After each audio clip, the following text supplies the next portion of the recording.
तो hey guys, welcome to decode with Pooja. आज हम एक ऐसी परेशानी को डिकोड करने वाले हैं जो हर इंडियन घर से जुड़ी है। कहानी है शर्मा जी के बेटे राहुल की। राहुल हमेशा से पढ़ाई में अच्छा था, लेकिन उसके पापा चाहते थे कि वो आईआईटी करे। राहुल को म्यूजिक का शौक था, पर घर में उसकी चॉइस की कोई जगह ही नहीं थी। एक दिन बोर्ड एग्जाम के रिजल्ट से पहले राहुल ने अपना गिटार तोड़ दिया और हमेशा के लिए चुप हो गया। आज वो एक कॉर्पोरेट जॉब में है, पैसे कमा रहा है, पर अपने माँ बाप से महीनों बात नहीं करता। ये सिर्फ राहुल की कहानी नहीं है। हम में से अक्सर लोग ऐसे ही स्ट्रिक्ट इंडियन पेरेंटिंग के बीच बड़े हुए हैं, जहाँ प्यार तो था पर डर उससे कहीं ज़्यादा। लेकिन क्या आज के दौर में यह तरीका सही है? लेकिन आज के डिजिटल दौर में ये पुरानी शक्ति बिल्कुल काम नहीं आती। आज के बच्चों के पास इंटरनेट और स्मार्टफोन के जरिए पूरी दुनिया की इन्फॉर्मेशन है। अगर आप उन्हें बिना वजह बताए किसी चीज के लिए ना कहेंगे तो वो छुपकर वो काम करेंगे या झूठ बोलेंगे। आज के बच्चों को एक डिक्टेटर नहीं बल्कि एक मेंटोर या गाइड चाहिए। चलिए पहले कुछ आंकड़ों पर नजर डालते हैं जो हमें सोचने पर मजबूर कर देंगे।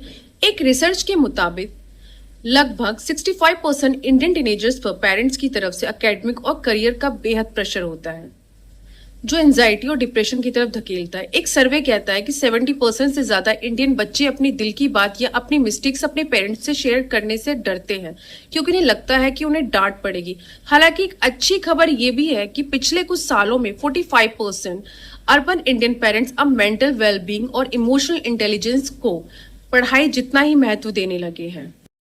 अब यहाँ एक बड़ा सवाल ये आता है कि मोस्टली इंडियन पेरेंटिंग आखिर किस चीज पर सबसे ज्यादा फोकस करती है?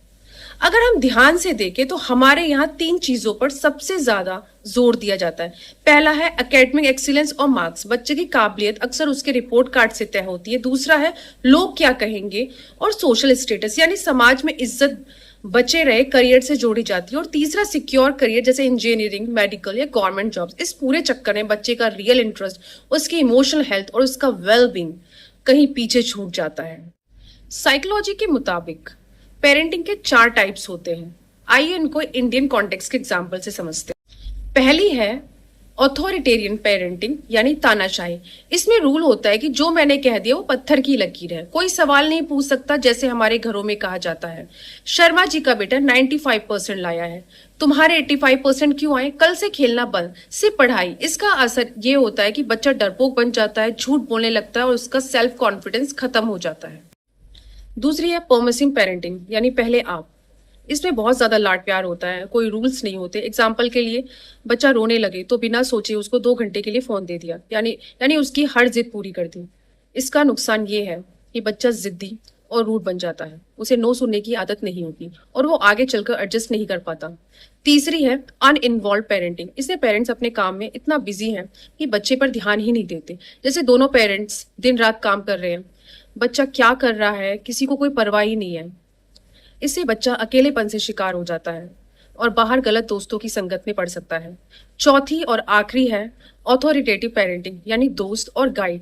इसमें घर में रूल्स होते हैं, यानी प्यार और रीजन के साथ बच्चे की बात को ध्यान से सुना जाता है। एग्जाम्पल के लिए, अगर बच्चे के मार्क्स कम आए हैं तो उन्हें डांटने के बजाय कहा जाता है कोई बात नहीं, चलो देखते हैं कहाँ गलती हुई है, हम मिलकर इसको ठीक करेंगे। इस तरीके से बच्चा जिम्मेदार, कॉन्फिडेंट और इमोशनली स्ट्रांग बनता है। तो दोस्तों, इनमें से सबसे बेस्ट स्टाइल कौन सी है? साइंस और साइकोलॉजी दोनों कहते हैं कि ऑथोरिटेटिव पेरेंटिंग, जिसे हम डेमोक्रेटिक या बैलेंस पेरेंटिंग भी कह सकते हैं, आज के जमाने के लिए सबसे सही है। इंडियन कॉन्टेक्स्ट में इसका मतलब है एक हाथ में डिसिप्लिन और दूसरे हाथ में दोस्ती। आपको बच्चे पर नियम जरूर बनाने हैं, लेकिन उन नियमों के पीछे रीजन भी प्यार से समझाना है। आज के दौर में बाहर का प्रेशर, सोशल मीडिया और कंपटीशन बहुत ज्यादा है। अगर बच्चा घर पर आपसे डरेगा तो वो अपनी परेशानियां आपसे शेयर नहीं करेगा।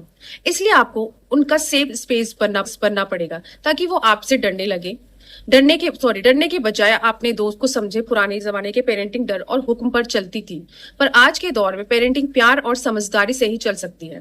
तभी बच्चे का कॉन्फिडेंट विकास हो पाएगा। आप अपने बच्चे के किस तरह की पेरेंटिंग के बीच पड़े हुए हैं और आज आप अपने बच्चों के साथ कौन सा तरीका अपना रहे हैं? मुझे डिकोड विद पूजा के कमेंट सेक्शन में जरूर बताइए। अगर ये वीडियो आपको इन्फॉर्मेटिव लगी हो तो प्लीज इसे लाइक करें और हर इंडियन पेरेंट के साथ शेयर करें। चैनल को सब्सक्राइब करना मत भूलना। मैं हूँ पूजा, मिलते हैं अगली वीडियो में। All the best.